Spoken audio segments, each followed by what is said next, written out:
Forumi i dialogut edhe disa hapa drejt Bashkimit Evropian, i zhvilluar fundjavën e kaluar në Vlorë, kaloi pothuajse pa vëmendje publike.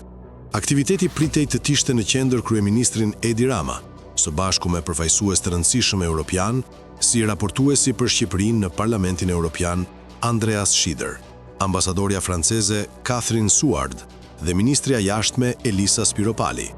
Megjithatë, Rama e anuloi në mënyrë të papritur pjesëmarrjen, duke lënë aktivitetin pa figurën kryesore që zakonisht i jep peshë këtyre paneleve. Sipas burimeve, anulimi lidhej me shqetësime serioze të ardhura nga Brukseli, në lidhje me hetimet e SPAK ndaj zëvendës kryeministres Belinda Balluku dhe qëndrimin e mazhorancës për mosdhënien e autorizimit të arrestimit të saj.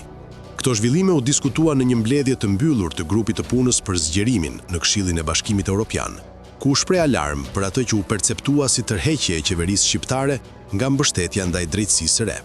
Pas këtyre diskutimeve, komisionerja për zgjerimin, Marta Kos, ka kontaktuar Ramën për ta informuar mbi klimën kritike mes vendeve anëtare, veçanërisht Gjermanisë, Francës dhe Holandës.